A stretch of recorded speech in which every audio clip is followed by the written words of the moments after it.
This is a great honor for every fan of the Dallas Cowboys. I'm honored to be in the NFL.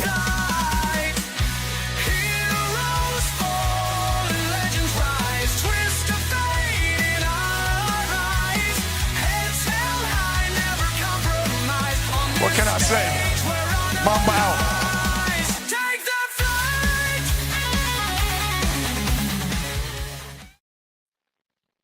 All right, what is up, everyone? Welcome to your Friday edition of the afternoon show here live on the Elite Sports and Entertainment Network. Jay, it is Pie Day 3.14, but screw all that. Just go get you a nice hunk of apple pie, blueberry pie, whatever you prefer, or a nice beverage or two. How about that? It's a Friday. We're going to relax. We're going to talk about all of the latest in the sports and entertainment world. Mostly a lot of football. That's the main key point being the off season. We know basketball is ongoing. We're going to talk a little bit about college. We're mostly going to dive deep into that next week once all the individual conference tournaments wrap up here soon. We're in the, for the most part, the semifinals, the quarterfinals for a lot of these. So once that kind of gets done over the next couple of days, here next week, we'll talk more about that. Leading into March Madness, we know Selection Sunday is coming up here in about 48 hours. So we'll have all that finalized going into March. For baseball, it's spring training. Not a whole lot of big news out of that. Mostly just some guys getting some hurt, some veterans getting some good playing time, some rookies impressing. But right now, we're still pretty much heavily involved in football and also some basketball too. With the NBA getting closer and closer towards the playoffs, we've seen a couple teams clinch. We saw some history being made the other night, and a lot of other goodies as well. Helping out today is my guy, Jay McLovin. Jay, how you doing on this Friday afternoon? Well, it's not too bad, man. I'm going to tell you earlier, pollen is not a friend of mine. I tell you, man, that's the only thing I hate about spring, man. You get all this damn pollen, man. I can't wash a car to save my life right now. But anywho, other than just dealing with some nasty pollen, it's not bad, man. I really shouldn't complain too much. I'm complaining too much. I shouldn't complain. It could be worse. I mean, it could be snow, could be ice, could be like -6 or something. It could be storm. I don't know. I guess any number of things, but it is what it is. Could be a lot. How are you out there in Atlanta? Man, hey, we're actually prepping for at least a little bit of a not like a super heavy but a heavier rainstorm coming on tomorrow, kind of later on in the day. But I won't be up here in the north, so I'll be down kind of closer down south in Georgia tomorrow. So I'll kind of be avoiding all that, thankfully. But that'll wash some of the pollen away. We just got up here, so that'll help out. But that's what we're kind of dealing with. But man, Jay, we talked pre-show. I said, look, all I was going to do was introduce the show, and I was going to give you the ball. And speaking of giving the ball, the Cowboys will be giving the ball to a new running back, actually a pair of running backs now.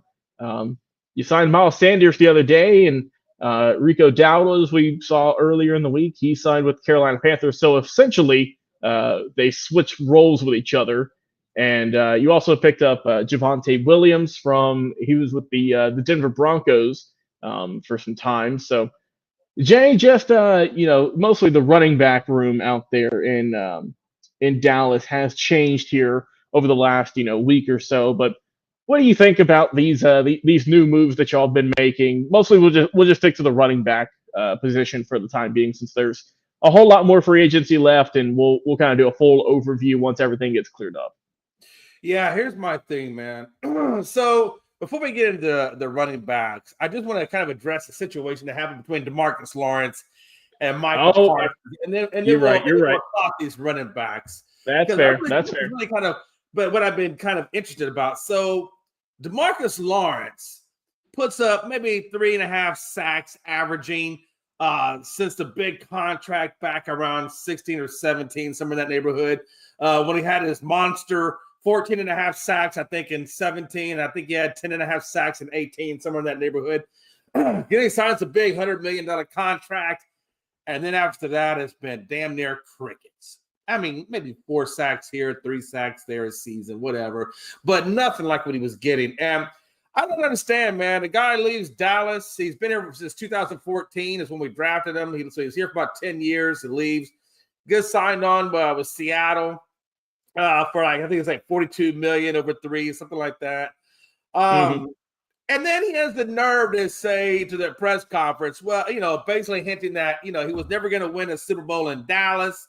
And so that's why, he wanted a change of scenery. Of course, Michael Parsons wasn't going to take that laying down. So he kind of chirped back, saying, ain't this some clown shit from this guy here, basically saying, calling him a clown, and what he's saying is BS. And I got to be honest with you. I'm kind of right there with with Michael Parsons. I'm like, look, bruh, what did you do to help Dallas get a damn Super Bowl? You didn't do jack.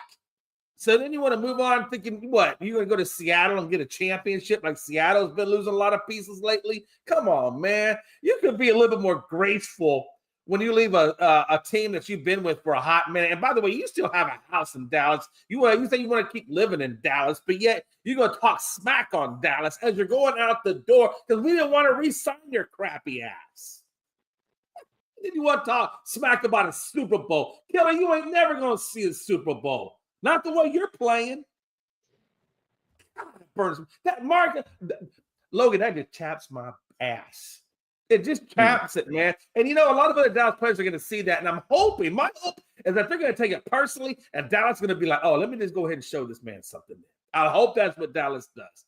But, you never know, man.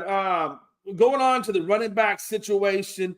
We picked up Miles Sanders for, I think he's averaging 3.3 yards a carry, or 3.7 yards a carry, just under 4.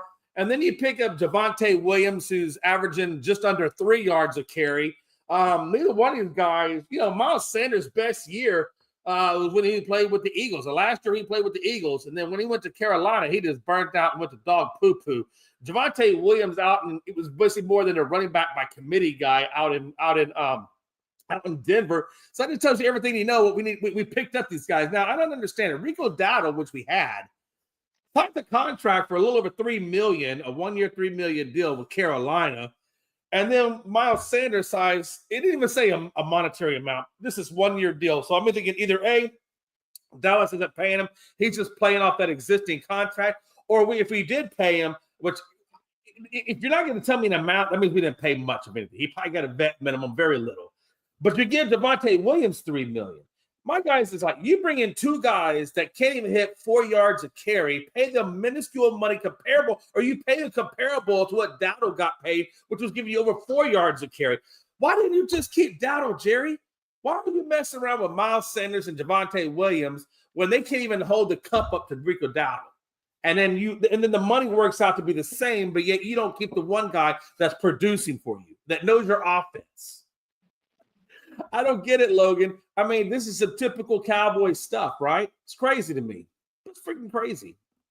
Let's not forget you signed your long snapper for a solid chunk of change.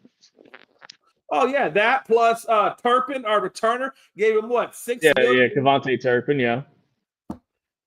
Made him the highest paid, I guess, returner in the NFL. Okay. Yep, you're right. This is what our restructured money is buying us. Really, this is what you got to do with the restructured money. Okay. Even though you got Miles Overton in the slot linebacker spot to still fill. Okay. I mean, the main moves y'all made this offseason so far is, the bulk of your money went towards the defensive tackle you signed, or re-signed rather. Osud, I'm not even going to try to pronounce his last name. 4 years, $80 million. There's the bulk of your money. I mean, you got Solomon Thomas as a D tackle for $8 million. Like I said, Turpin got $18 million for 3 seasons, so that comes out to about $6 a pop, right? Javonte Williams, like you said, 1-year deal, $3.5 million, and then like I said, it didn't even list how much Sanders got paid, so it isn't much to really stress over, I don't think. No, not even at all. No, I mean, you got Robert Jones for 4.75, Marquise Bell, 3 years, $9 million. I mean, that's a very cheap, affordable contract. Peyton Turner, 1 year, $3 million. I mean, we're not really doing much here. I will say though, Jay, and I don't know if you guys talked about it earlier in the week, I did like the trade that y'all made with Buffalo, where you guys picked up Kaiir Elam. I think that he's been a pretty good player, I think, overall in the league. And you gave up, I believe it was 2025 6th-round draft pick from the Bills for a 5th rounder in 2025 and a 7th round pick in 26. So I like that move overall. I think that was a good help, a good fit there. And like I said, I think that even though he was kind of a healthy scratch, I think that sometimes a change of scenery could help. And like I said, it's not like you gave up any players for him per se.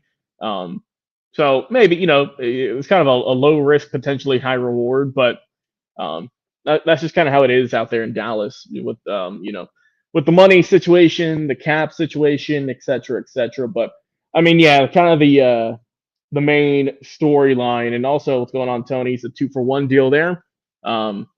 Yeah, pretty much. But yeah, the main storyline is the off the field problems, I guess you could say, with DeMarcus Lawrence and Micah Parsons going at it. But hey, it is what it is, and I know a lot of people, and I mean yourself included. You've said before, just talking about Micah now specifically, since DeMarcus left, it is. He's gone. He's not going to help out your team next year. But now you got to focus on who's on your team.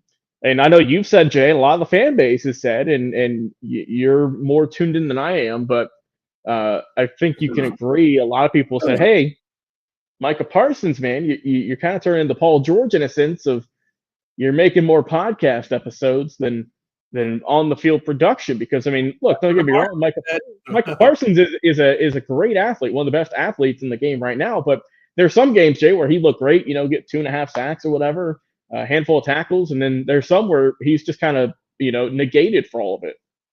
Yeah, I mean that's really the thing. I think Pat Lawrence even said that. Lawrence said, if you spent more time worrying about football than you did on your podcast, maybe I'll. So yeah, even DeMarcus Lawrence, as he was heading out the door, made a comment about that. So it is a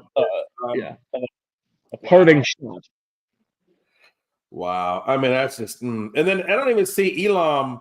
I haven't seen him show up on the depth chart yet. I'm sure at some point he will. I'm guessing he's going to be playing for Trayvon Diggs, because Trayvon Diggs he'll be there.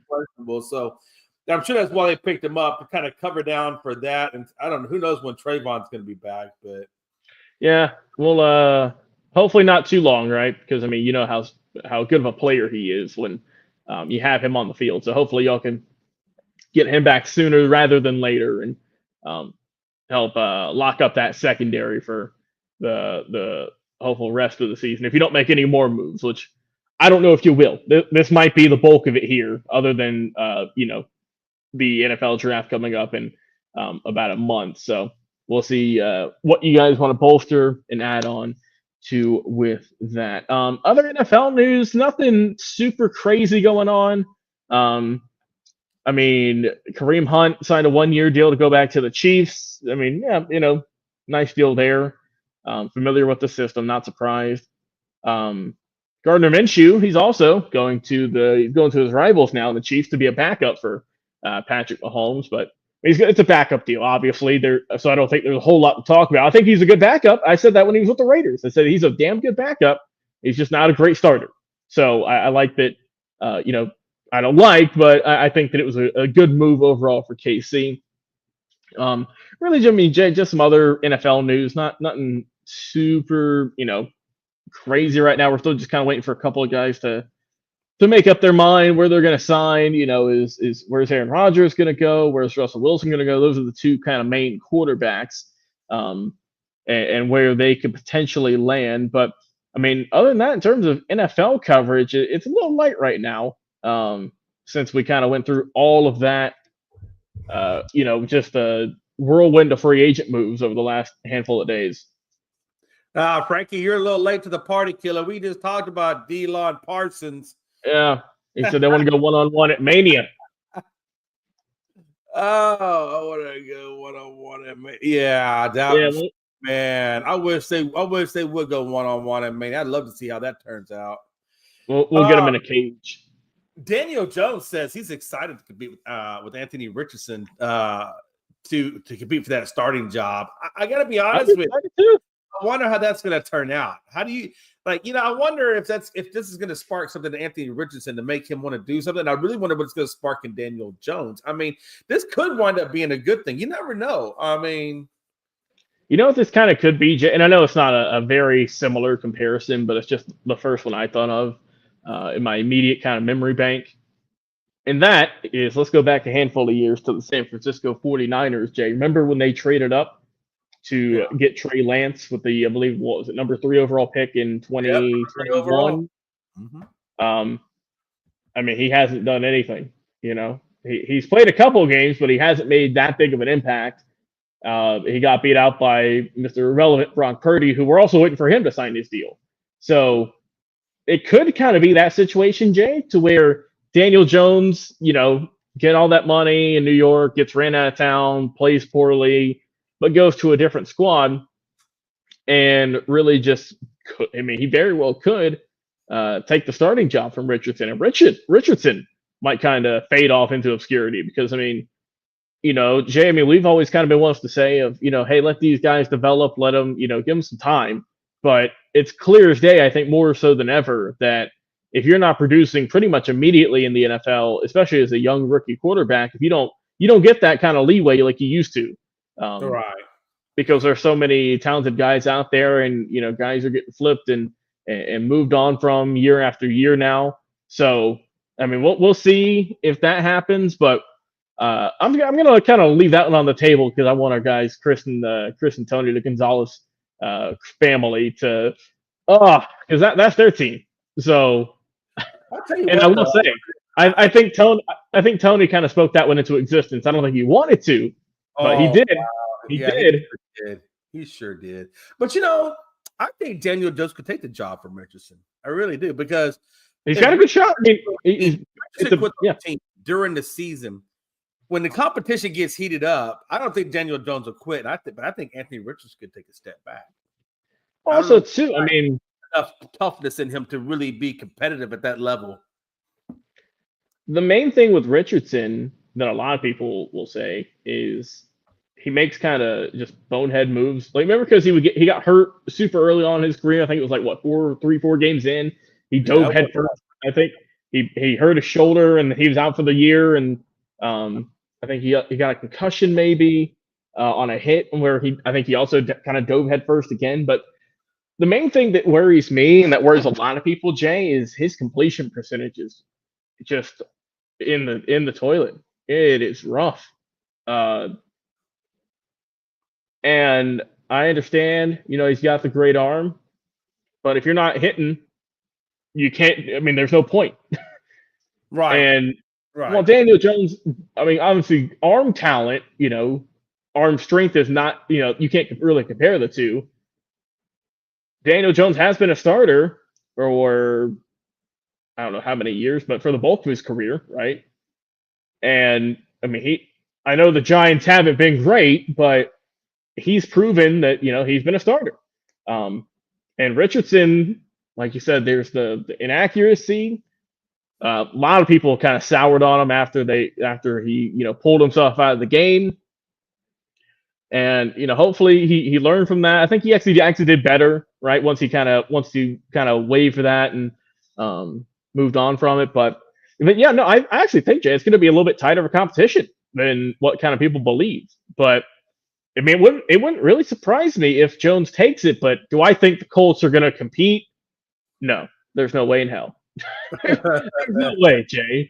I'll tell you right now, if you take yourself out of a game, that just tells you everything you need to know about that guy. Like, that's not a guy you want running your team. And I just don't think I think he's going to crack under the pressure of competition. Because if you're taking yourself out of games, you're damn sure going to take yourself out of competitions if Daniel Jones even comes with it a little bit. By the way, what's up, Melvin? Oh, yeah, what up, Melvin? Let me throw you up here, brother. There you go. What's up? Hope you're doing good on this Friday, man. But yeah, just kind of my final comment regarding that. I think the Colts have had a lot of people just leave or you know, not really seem like enjoy the system and the culture, the locker room, whatever you want to call it, right? I mean, don't get me wrong. I think Jonathan Taylor. I know he had a kind of a down year last year, but I still think he's a very good running back in the league. He still, you know, is productive. I think they have a solid. Like, I'm not saying it's A+, but I think they have a decent receiving core, right? With Alec Pierce, with Michael Pittman.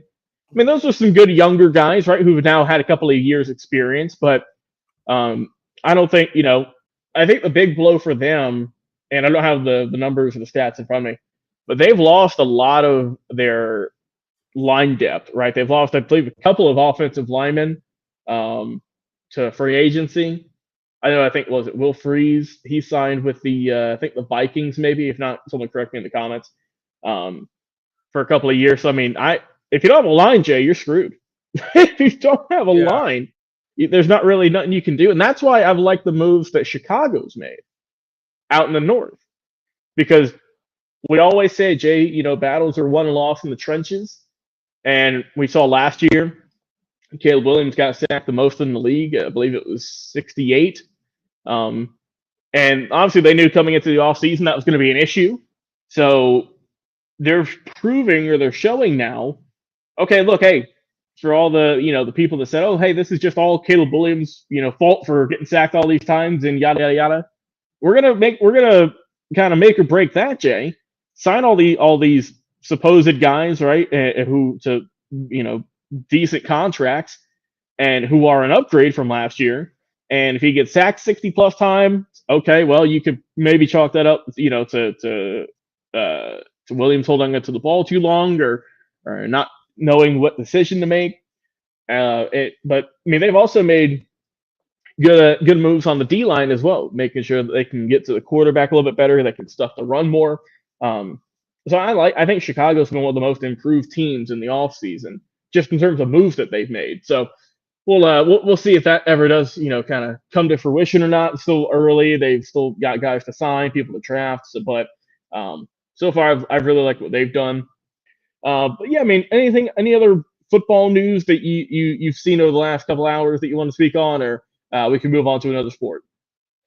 Yeah, in all honesty, there's really not. I mean, I think the biggest thing out there now, honestly, is where's Aaron Rodgers going? Where's Russell Williams going? I mean, in all honesty, I think football is kind of on hold until those two people get solidified, because you got to figure Minnesota Giants, they're both of those guys need quarterbacks. Cleveland may even take a stab at it. I mean, there's 3 spots, 2 quarterbacks really available. I think that's the next biggest thing to see where they wind up going. And until then, I think everything else is just on hold. Yeah, just kind of, just waiting around, seeing what happens. So we'll see what happens over there. We're going to move on to the court now. Going to talk about some of NBA action just real quick. We got a comment here from Twitch saying, Jay, love the cap, have hope for football as well there. So let me get you on the screen here. You can show off the nice hat there. And we can make it look all nice and good. Appreciate the comment there over there on Twitch. But Jay, some big news in the basketball world. We already know that Steph Curry is already the league's all-time three-point shooter. He said that, Mark. Jay, it's been 4 years now. It doesn't feel like it, but it's already been 4 years since he broke Reggie Miller. And now he, obviously he's. It's also his birthday today. Jay, he's 37. It's been that long. Jay, he's 37 now. He's not. I forget he's that old. Curry is. Yeah. But he made a lot of basketball left in him too. I mean, I wouldn't be surprised if he winds up with 6,000-7,000 before it's all over with. No, I mean, he only really had maybe 1 or 2 seasons in which he got hurt. So I mean, he's still very healthy. And I think now that he's been kind of going through a resurgence with Jimmy Butler, it's kind of like putting new life into Steph Curry to really want to get out there again. So yeah, I absolutely think that's huge. I think that's a huge, huge thing for Golden State. And I got to tell you earlier, they got Golden State on some power rankings at number 4 right now because of all the success they're having. I don't know if that's going to stay like that, but currently that's what they got. They got the Rockets ranked down there. I think we're ranked at 9. I forget who was at 8. I think the Pacers are ranked around like 7 or 12. So I think the Pacers are ranked around 12. So it's interesting, these power rankings, how they're doing them. But yeah. Mm-hmm. No, I agree with that. But honestly, that I don't have the number right now. But I think they've only lost maybe 1 or 2 games since they've traded for Jimmy. So I mean, he really has provided a spark for that team that wasn't looking super hot before they traded for him, but. They've really made a resurgence, and as we were talking about, Curry made history last night, became the first ever player, Jay, with 4,000 3-pointers made. He hit that in the third quarter rather, against the Sacramento Kings. They won that game in dominating fashion.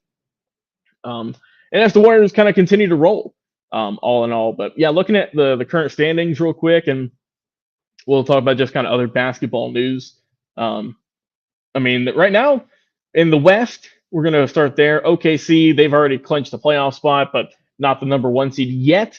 Memphis is now at 2. Denver's at 3. LA is at 4. The Rockets are at 5. And then Golden State, Jay, they've moved up to the 6th seed. Minnesota's 7. The Clippers are 8. Sacramento's at 9. Dallas is at 10. And then out in the East, we're going to start from the bottom, work our way up. Chicago at 10. Miami at 9. Orlando at 8. The Atlanta Hawks at 7. Detroit Pistons at 6, Pacers at 5, the Bucks at 4. The Knicks are still at 3. We talked about a little bit earlier in the week they would drop, but they've kind of maintained their head ground. The Celtics at 2, and obviously the Cavs are the number 1 seed there. So not a whole lot of shaking up in the NBA right now, but yeah, the Warriors are definitely on a hot ride right now. And then got some other comments here saying, hey, it's not a big age if Brady can play till he's over 40. That's not a big deal. But yeah, I mean, it's hard to compare the two, but I do think that the conditioning is a lot better for these guys. And obviously Curry's always been in good shape. So that's kind of going to help him also. He said, placed an order on a new Brady football brand he's promoting for kids. It's called Inflate Ball for that secret. That's good. That's a good one there. That'll probably sell big time amongst the new players. Maybe the NFL will adopt it. Wow. Oh yeah. And I guess Brady would get royalties. Yeah, but he would get royalties. Jay. He would get royalties. Well, hey, we're talking about guys and staying on the court for a while, and keeping up in good shape. And actually, this is, I don't know who this guy is here, Jay. Before we talk about the main subject, I just kind of saw here. The Mavericks are going to lose another player for the season. They're going to lose Olivier Maxence Prosper. Surgery on his right wrist. So that's just another guy who is going to be out there in Dallas. I know he's not a key contributor, but he's a first-round pick for them a couple of years ago. So that's just another kind of piece on their team that is going to be out. So hopefully, he can get a little bit better with that. Dallas fans. You're just watching the whole team just go to the medical tent. Not even the team, Jay. You're watching the whole city turn into just. Wow. I wonder if Dallas has any regrets now on this trade. You got to think they're having some buyer's remorse. No, they don't, Jay. Remember I think they came. I think it was the GMs came out and said we made this trade building for the future, which is the dumbest. What did you really build for the future, though? You brought in a gimpy ass Anthony Davis. What did you really build for the? Man, that sounds just like something. I love Dallas. I love Cowboys, but man, Dallas Mavericks, man, y'all might be slipping some of that Jerry Jones Kool-Aid or something. I'm gonna see if I can find the quote here, and I can show you exactly what was said. So I'm reading an article here on CBS Sports. Let me see. Hold on. Let me get this pulled up. So it was just like an engagement meeting, right? It was just the guy, Mavericks owner Patrick Dumont, talking about the trade. He talked about it 4 separate times. I'm just going to read kind of the main one. That's Jay. Oh, Jay. If only this was the starting 5, right? And this is I'm not going to read the entire quote because that'd take a year, but to summarize it, he says, "You have Kyrie Irving, Klay Thompson, PJ Washington, Anthony Davis, and either Daniel Gafford or Derek Lively as your starting 5. That's going to put fear into a lot of teams in the league if we can get going." Well, they did not get going. Also saying the objective was, how do we create a roster for the future that allows us to be the most competitive team? Okay, we'll discuss all this afterwards. Let's see. That one, basically the fourth takeaway was it's really just about improving the future of our team. Jay, let me get my thoughts real quick. You improve the future by building upon what you have. Jay, this team was in the NBA Finals.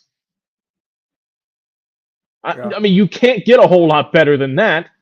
Right. And you trade the key piece, the young key piece in y'all getting to that, to a contender. It's not like they went, he went to Utah or he went to Charlotte or anywhere else for draft picks and all that.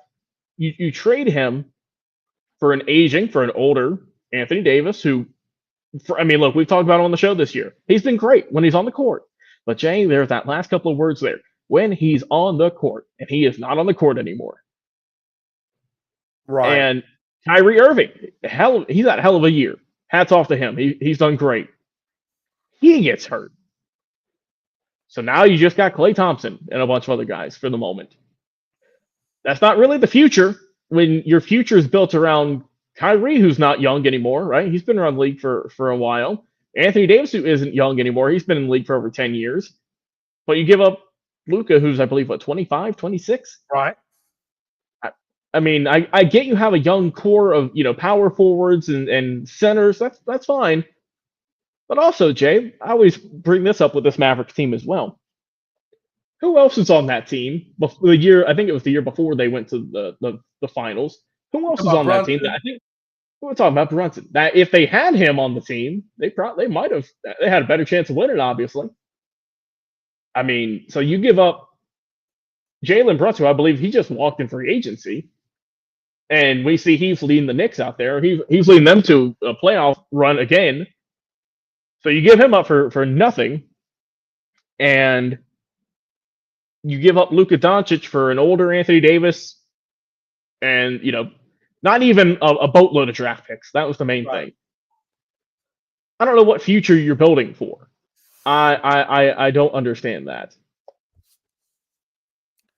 Yeah, I don't know what they're doing either, to be honest with you. I don't think anybody here is sleeping under a log and doesn't know about Anthony Davis's injury history. Right, that's very well known. Yeah, his injury history is quite prolific. So I don't know what.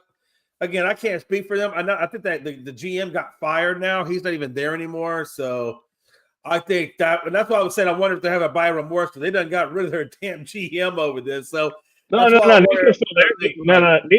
Nico's still there. He's still there. I thought he got fired. Nah, Nico's still there.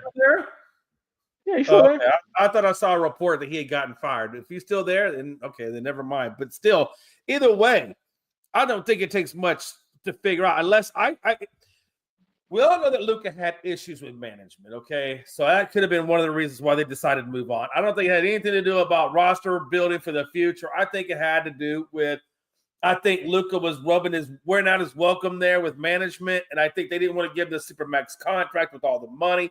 I think there's other things involved. It had nothing to do with building for the future. That's just the spiel that they gave to the media to make it sound good.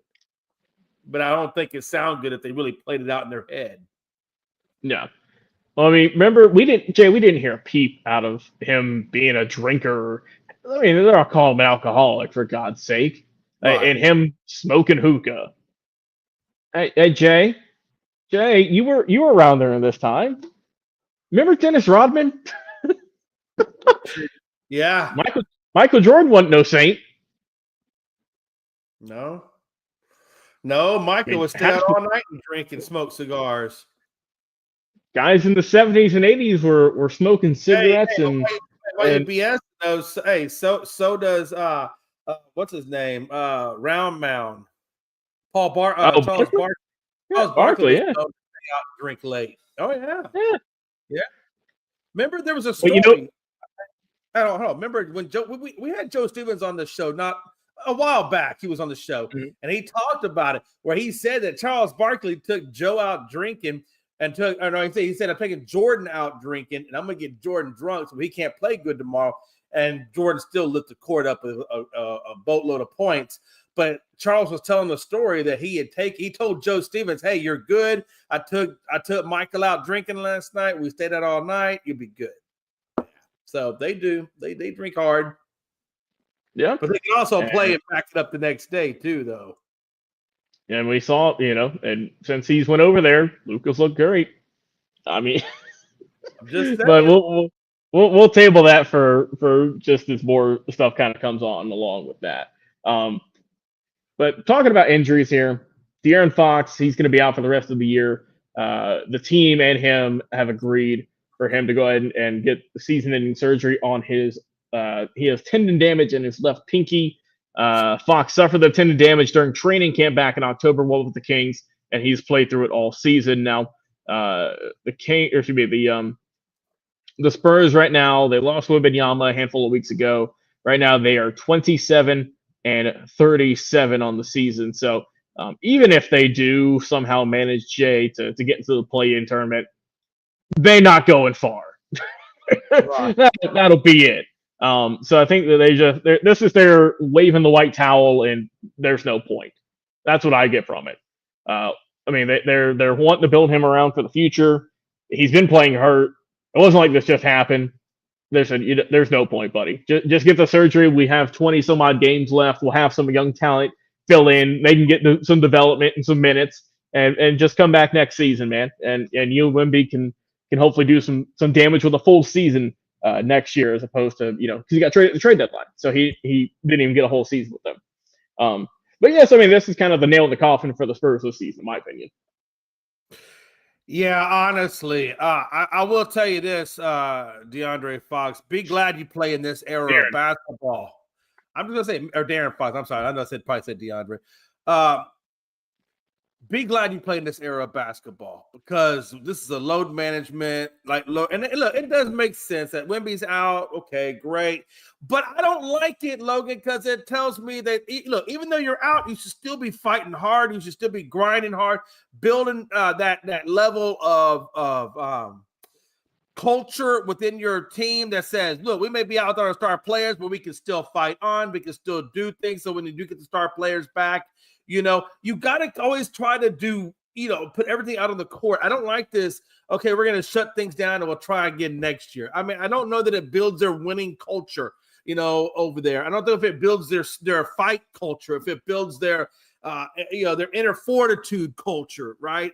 I don't know, man. It almost makes them seem like they're quitters. And I mean, back in the day, Fox, you would have split that bad boy up to your ring finger, and you'd have kept on going, mission. Because if you're a right-handed shooter, all this hand is doing is balancing the ball until you shoot it. You can do that with it taped up over there and have no problem. So I gotta tell you, Logan, man, I get what they're doing, because in today's basketball, it makes sense. But back in the old days, we didn't do that kind of mess. We taped it up, and you took your butt out there, and we kept on rolling. Hey, Jay, you know what I think they might be doing here? Remember when David Robinson was hurt? Remember when he got hurt? Did they get number 1 overall? Tim Duncan. Mm-hmm. What did they do after that? Won some championships. They very well could, Jay, just say, hey, shut it down. Let's see if we can get number 1. Yeah. And I mean, hey, but the only thing to that is the way that they have the percentages of ping pong balls. You could be number 13 in that lineup of ping pong balls, and you could be the one that gets number 1 versus the guy that had the worst damn record in the league. And he maybe get the 3rd or 4th selection in the draft. That's the only thing. Glenn said they're doing what the Fever did. Just tank the season, tank the rest of the year, and I remember when the Rockets had we had the worst record in the league, and we're supposed to have the most amount of ping pong balls, and I wound up, I think, being Detroit or somebody that had a better record than us that actually got the number 1 ping pong ball, and I think we came in number 2. That's the year that we drafted Green. Yeah, because Cade Cunningham went number 1. And Jeff Green went number 2. Yeah. And we had the worst record in the league. Yeah, with Jalen Green. And I don't that's the only thing about tanking. You can tank all you want, and yes, you will get more ping pong balls, but it doesn't necessarily guarantee you, like the NFL does. The NFL, whoever comes in worst in the league, well, you're drafting first. It doesn't work like that. I mean, same with that for a lot of sports too. A lot of teams have that, and I think also I thought that's how it should be. I think if you have the worst record in the league, you need to get the number 1 overall pick. Yeah. I've always been fine with that. Come on, lottery, ping pong balls. What the heck? I've never understood that. But that's I've where the always lottery kind of scratched my head they at did that. lottery so people wouldn't Well, I guess the lottery, but I mean, it's not like that for every sport, like you said. Not every sport has a draft lottery, so right. that's just how it is. Yeah, Jay, I think that'll pretty much wrap up our basketball coverage. Not a whole lot right there. We're mostly just waiting for the season. Talk about Paul George. We didn't talk about Paul. Oh yes, Paul George. Yeah, he might be Paul done for the George year. apparently has knee issues. He has back or something. He had like multiple issues. I think if it was his hand or something. He had like multiple issues going on at the same time. So they wound up deciding, or right now they're trying to decide, if they're going to do surgery on him. Paul George is another one that gets injured a lot. And I got to be honest with you. I think Paul is done for this season. I think Embiid is Embiid back? No, he's out. He's done. Yeah. So you can just go ahead and ride out the 76ers out into the no man's land at this point. Yeah, no, I mean, they've got Tyrese Maxey, and I think that's about it. But he ain't going to be able to do much with that squad. No, you can't do much, man. It's hard to do a lot. When the team around you ain't great, it's hard to do a lot with one man. You know what I mean? The team looks good on paper, but then when you see the injuries, you're like, man, they went from looking good to looking pathetic. Mm-hmm. No, you're right. You're right about that. Yeah, and yeah. Sixers are going through it. That's for sure. All right. I wonder if I wonder if Josh. I just want to go back quick back to football real quick. Josh Allen obviously signed that huge contract. I wonder how long it's going to be before he restructures to bring in, or if he will restructure to bring in other players. Given how much they're paying him. Yeah, he's already. I think he's already. Has he not restructured? Well, they just gave that $330 million. Oh no! Sorry, I was looking at Mahomes restructured his. Yeah, Mahomes. Yeah, Mahomes has restructured that $500 million contract. I think he's restructured that thing like 5 or 6 times. Yeah, but I mean, Allen. I mean, hell, he just signed it. I don't think Mahomes has had hits for a little bit, so I think he'll roll with it first. I think what they'll do, Jay, is he'll have it for a season. A lot of these guys do this, right? They immediately get the contract. And also he's still not the highest paid quarterback per year. I think he's $5 million or so underneath that. So they didn't even give him the highest amount of money. So they still got some room to work with there. But man, they sure gave him a lot guaranteed. They gave $250 million guaranteed out of that 330. I mean, that's a lot of damn guaranteed money coming into your house. Mm-hmm. No matter what happens, you got $250 million. I mean, damn. But so he's like I said, he gets $55 million a year, tied with Joe Burrow, Jordan Love, and Trevor Lawrence, and he sits behind Dak Prescott, $60 million per average. It takes up his contract alone takes up 19.7% of the team's total salary cap, which is 13th in the league. But it's your MVP quarterback. You know what I mean? I mean, if you're going to pay someone that money, it's going to be him. And now, I mean, you've locked him up for essentially the rest of his career. So I completely understand the move. And I think that if the Bills struggle this season, I think that next season he'll take a hit if need be, unless they're going to sign someone big. And I feel like if they were going to do that, they would have told him and said, hey, take a little bit less money than what we have, because we're going to sign this guy. And I think Josh would have, if that was the case, he would have done it with no problem. Oh, for sure. All in all, but yeah, like I said, they've locked him up for even longer now. Jay, I'm going to just kind of go through some baseball headlines here. Nothing too crazy. This one's for Big Glenn and also the Gonzaleses. Stevenson for the Reds, Tyler Stevenson. He is going to be on the IL to start the season due to an oblique strain. He'll be on the 10-day IL, so nothing major. But he is going to miss their opening day.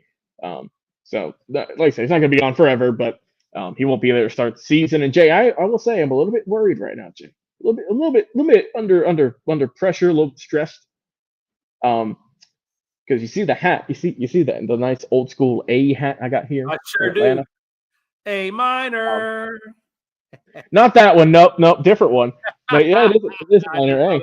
That was the first thing I thought when I saw your hat. The Atlanta Braves, Jay, third baseman Austin Riley left the game earlier today It doesn't list the severity, but he got hit in the hand with a pitch, Jay. Um, and the thing that stresses me out, Jay, is because he missed time last year because he got hit in the hand, and he got hit in the same hand. So this worries me. Like I said, there is no reports yet about what's going on and how long he'll be out, but I won't probably sleep great until I find that out. So we'll see with that. And also just some other news in the baseball world. Remember a couple of weeks ago we talked about with Alex Bregman going over to Boston, and then Rafael Devers coming out saying, "Hey, this is my spot. I'm not leaving." Well, Jay, someone got in his ear and he changed his tune.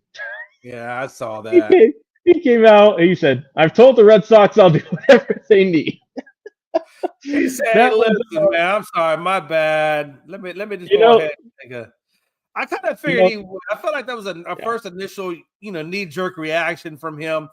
But he had to think, man, I just signed this big contract. Let me just go on ahead and work with it. It's not like they brought in a scrub to replace me. I mean, they brought in a gold glove defensive third baseman. So let me just go ahead and take this little designated hitter spot, and we'll call it good. You know what I think happened, Jay? He got called to the principal's office. I think that the GM or the owner or the coach they all said, "Hey, let's meet up here at 2:30 after lunch and just have a chat, conversation." Yeah, just a talk. So I think that happened, but that was just kind of the latest with that. Other than that, Jay, I mean, do you have any other news you want to talk about today? Do you want to go? We can go and wrap up our show and get on our recap. If there was more news in this world to talk about, I do want to say this. The Eagles haven't lost everything. I mean, they still got some really good spots on that defensive side, but they have lost some key guys on that defense. And I'm just curious to see how that affects them come next season. Obviously, their offense is still going to be their offense, but I'm wondering about that defense. I'm wondering how that defense is going to look. Not so much on the secondary because they still got Mitchell and that young kid, DeJean. So, I know they got some good stuff back there. But they did lose Bradbury, they did lose Slay, they did lose Sweat, and a few others. And I'm wondering how this defense is going to look next year. And we can get into that more on Monday and things like that. We start breaking down teams and what we can expect from them. But surely I will tell you, man, I think that Eagles defense is going to look a little bit different come next season or this coming season. Yeah, I mean they're definitely going through kind of the woes of winning a championship. Guys getting paid a lot more money to go elsewhere. I mean, we see it with team after team for the most part, but we'll see what Philly does to kind of get back on track and rebuild, and if they're gonna take a steep fall off from last year, or if they're gonna kind of maintain. Or it's hard to get better whenever you win a championship. So we'll see what happens with that. But yeah, I think with that we'll close out the show. Everyone get into their weekends and enjoy it. Jay, I appreciate you coming on the show as always. Appreciate everyone on the Oh, you got more? What you got? No. Before we head out, I just want to say, hey, I believe Melvin Johnson and Truth Be Told will be on tonight doing their show. So make sure you tune in on ESPN for Truth Be Told will be on tonight with Melvin Johnson. Also, make sure you check out our other podcast. Cody Spinks and his dad have a hockey show called Rolly Quack. If you're into hockey, that's the show you really want to be watching. If you're into boxing, check out Haymakers. They do a really good job over there as well. Original Sports Podcast, obviously, is doing well. And also, we are in the gaming world, so make sure you check out our boy Jacob on Twitch. If you don't know where we are, go to our link tree in the description, hit that Twitch button, and you see all of Jacob's content over there as he does everything gaming. And they got a lot of stuff. And also make sure you paying attention to Gonzo's Sports Room. I know he's going to have a lot of stuff getting ready to drop probably the next week from Comic-Con and all the shows he's going to. So Gonzo's Sports Room, make sure you give them a like, share, and subscribe. And make sure you give ESPN YouTube a like, share, and subscribe. Mainly, we just look for some subscribes to give us a help. And we appreciate everybody. And we'll catch you on Monday. I'm about to say that's it. And also, Jay, we're gonna leave him with a little teaser. Me and Jay are in the background working on a nice little easy couple minute long project. Spring training's going on, but me and Jay we're just gonna give you a slight tease. We're not gonna show you anything. Just if you're watching, you get it. But me and Jay are gonna be doing a video about who we think had the best spring training ever of all time. Jay, there's been many spring trainings, but we're gonna talk about a man who I can guarantee you, what else knows? And we're going to talk about that. We're going to have that video ready to go here in the very near future before spring training closes out. So hoping to get that ready for y'all next week once we get past the weekend, discuss the P's and Q's, get everything lined up with that. We'll have a more concrete answer and a better release date next week. But like Jay said, until next time, you can check out all of our shows on the network. You can check us out Monday through Friday, 2 o'clock Eastern, as well as all the other tremendous shows we have on our channel. Check them out. They're going on every single day, different times. So, like I said, if you like sports, if you like entertainment, if you like gaming, and anything else in between, you can find us here on the network. So, for my co-host today, Jay McLovin, I've been your host and producer, Logan. Guys, enjoy your weekend. Take it easy. And until Monday, we'll see you on another